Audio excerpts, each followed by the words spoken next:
주님과 함께하는 이 고요한 시간, 주님의 보좌 앞에 내 마음을 쏟네. 모든 것 아시는 주님께 감출 것 없네. 내 맘과 정성 다해 주 바라나이다.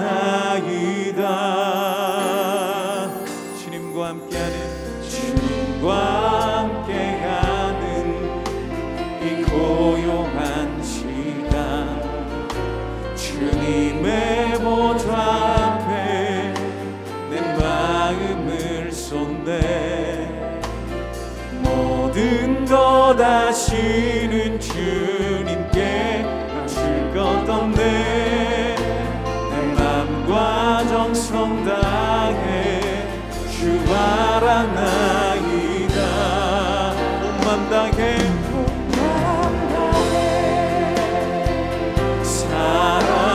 사랑합니다.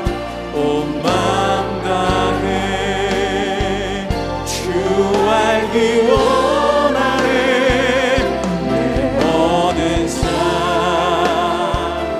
당신 것이니 주만 섬기리. 온 맘 다 나 염려하지 않아. 오직 내게 이 두 가지 일을 행하지 마옵소서. 그리하시면 내가 주의 얼굴을 피하여 숨지 아니하오리니 곧 주의 손을 내게 대지 마시오며 주의 위엄으로 나를 두렵게 하지 마실 것이니이다. 그리하시고 주는 나를 부르소서. 내가 대답하리이다. 혹 내가 말씀하게 하옵시고 주는 내게 대답하옵소서. 나의 죄악이 얼마나 많으니까 나의 허물과 죄를 내게 알게 하옵소서. 주께서 어찌하여 얼굴을 가리시고 나를 주의 원수로 여기시나이까. 주께서 어찌하여 날리는 낙엽을 놀라게 하시며 마른 건물을 뒤쫓으시나이까. 주께서 나를 대적하사 괴로운 일들을 기록하시며 내가 젊었을 때 지은 죄를 내가 받게 하시오며 내 발을 착고에 채우시며 나의 모든 길을 살피사 내 발자취를 점검하시나이다. 나는 썩은 물건의 낡아짐 같으며 존목은 의복 같으니이다.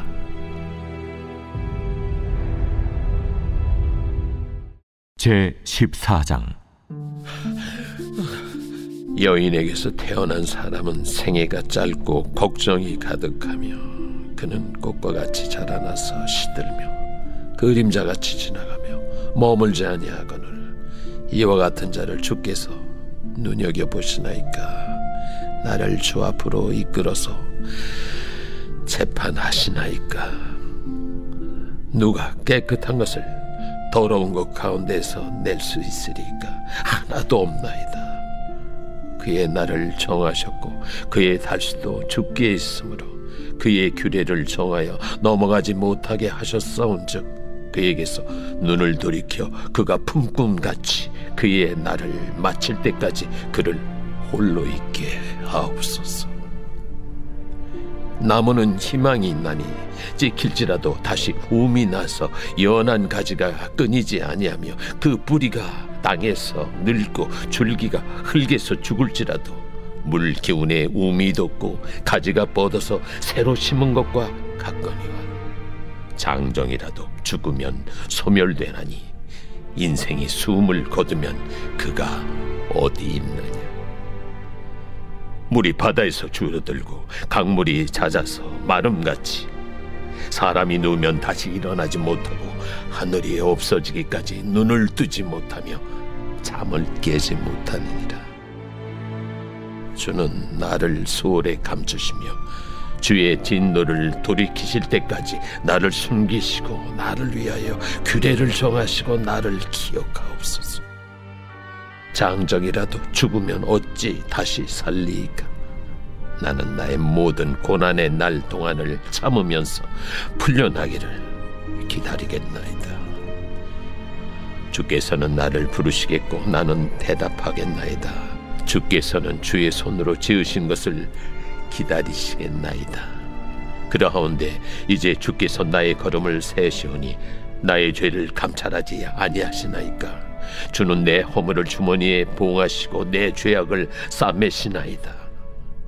무너지는 산은 반드시 흩어지고 바위는 그 자리에서 옮겨가고 물은 돌을 닳게 하고 넘치는 물은 땅의 티끌을 씻어버리나이다.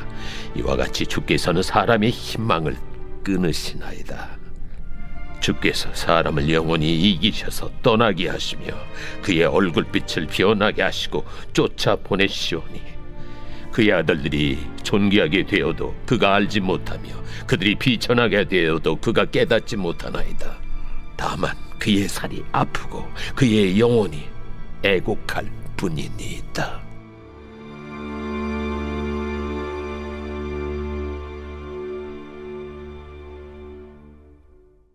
사랑하는 성도 여러분, 오늘 이 아침에도 하나님의 말씀을 통해서 주의 뜻을 알고 또 기도할 때 응답의 역사를 경험하는 이 시간 될 수 있기를 주님의 이름으로 축원합니다. 욥은 자신이 당하는 고난의 이유를 알 수 없어서 그 답답함을 토로하고 있죠. 왜 자신을 하나님의 적으로 여기시냐 이 말인데, 혹시 내 죄 때문에 그러시는지, 혹여 그렇다 하더라도 그것은 죄라는 것을 아직 알기 전 어렸을 때에 지은 죄들일 텐데 그것 때문에 이렇게 하시는 건지, 왜 이런 고난을 당해야 하는지 간절히 알고 싶어 합니다. 그래서 하나님 제발 우리 좀 만나요, 만나서 얘기 좀 해요 라고 간청하죠. 22절입니다. 그리하시고 주는 나를 부르소서 내가 대답하리이다. 혹 내가 말씀하게 하옵시고 주는 내게 대답하옵소서. 저 좀 불러주세요. 제가 찾아갈게요. 아니면 제가 먼저 말씀드릴 테니 제게 대답 좀 해주세요. 욥은 너무나도 간절히 하나님을 만나고 싶어 합니다. 고난을 대하는 욥의 자세는 하나님을 만나겠다는 굳은 의지이죠. 불평, 불만, 원망이 아니라 하나님을 꼭 만나고 싶다는 것입니다. 지금 이 순간 이렇게 힘든 상황, 얼마나 이 고난의 깊이가 깊었으면 하나님의 손이 내게서 멀어져 달라고 간청하잖아요. 21절에 나오는 주의 손을 내게 대지 마시오며, 자, 이 말은 원문 그대로 번역하면 하나님의 손을 내게서 멀어지게 하옵시고 이 말입니다. 우리는 보통 기도할 때 하나님의 손길이 내 삶 가운데 간섭하여 주시길 원합니다. 친히 주님의 손이 나를 붙들어 주시길 원합니다. 이런 기도를 드리지 않습니까? 근데 욥은 하나님의 손이 자신을 떠나가게 해달라고 기도하고 있죠. 그만큼 고통스러운 시간을 보내고 있다는 것인데, 인생의 고난도 고난이지만 이 상황에서 더 힘든 것은 영문을 모르겠고 그리고 하나님은 침묵하고 계시다는 것입니다. 이것이 욥에게는 더 힘든 상황을 마주하게 하는 것이기에 제발 좀 하나님을 만나고 싶다 간절하게 토로하는 것이죠. 도대체 내가 당하는 고난의 원인이 뭘까 생각하고 또 생각을 해봐도 분명 죄 때문일 텐데, 하나님 앞에서 허물이 없는 사람이 누가 있으며, 설사 나에게 허물이 있다 하더라도 죄를 책임질 수 없는 어린 나이에 지은 죄밖에 없는데 썩은 물건과 좀먹은 의복같이 쓸데없는 자 취급하는 그 취급을 당하는 이유를 도저히 모르겠기에 하나님 제발 좀 만나주세요. 욥의 간절함과 하나님을 반드시 만나겠다라는 굳은 결심을 우리는 볼 수 있습니다. 우리가 인생의 고난을 마주할 때 그때 우리의 태도는 하나님을 만나야 한다라는 그 태도를 가지는 것입니다. 그 시간이 비록 외롭고 인고의 시간이며 감당해야 할 고독의 시간이지만 그래도 우리는 하나님을 만나야 하는 것이죠. 그렇게 고독하고 힘든 시간을 견뎌야 하는 것은 우리에게는 고통이겠지만 하나님 입장에서는 우리의 힘이 빠지는 시간입니다. 우리의 마음이 가난해지는 시간이고 우리의 의가 내려지는 시간이며 분주하고 복잡하고 신경 써야 할 것들이 많아서 마음이 나뉘어지는 것을 다 내려놓고 오롯이 하나님 앞에 혈혈단신으로 서야 하는 그 준비를 하는 과정인 것이죠. 그래서 욥의 고백과 같이 날리는 낙엽과 같고 마른 건불 같으며 썩은 물건의 낡아짐 같고 좀먹은 옷 같다. 나는 정말 하나님 앞에서 아무것도 아닌 존재입니다. 라는 이러한 진정한 고백이 나오기까지 우리의 힘이 빠지는 시간이기에 우리가 감당해야 할 고독의 시간인 것입니다.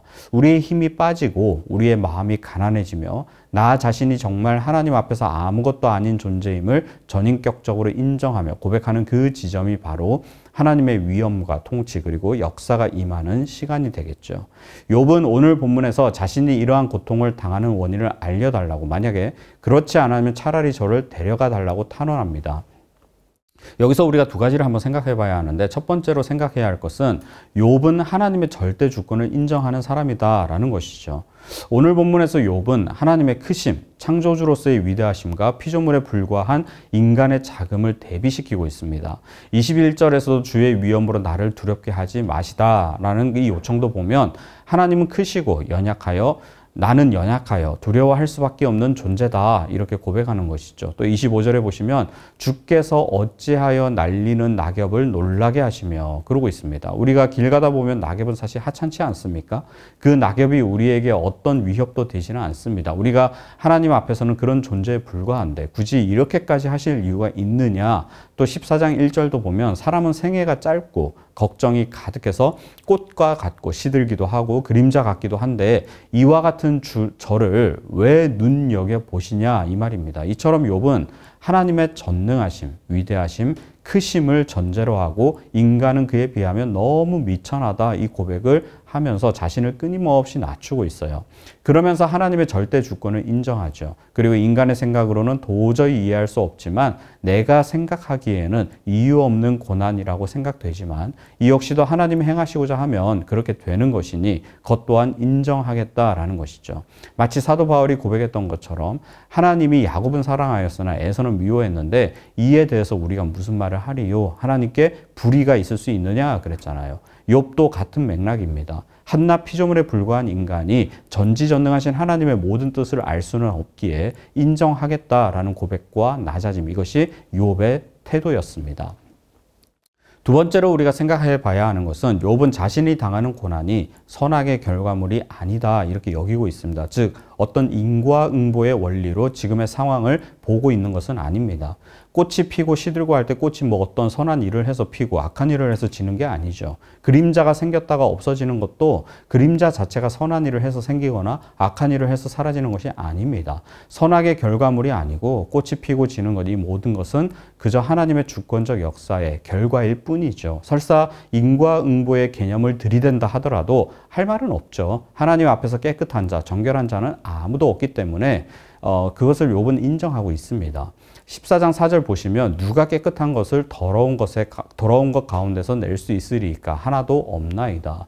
우리는 모두가 예외 없이 하나님 앞에서 더러운 자다, 이걸 인정한다는 거죠. 그렇기 때문에 유독 내가 이런 고난을 당하는 것은 인과응보의 결과물이 아니라 하나님의 주권적 역사고, 마치 꽃이 피고 시들고 그림자가 생겼다가 없어지고 하는 것처럼 하나님의 주권적 행위의 결과다, 이거를 받아들이겠다라는 것입니다.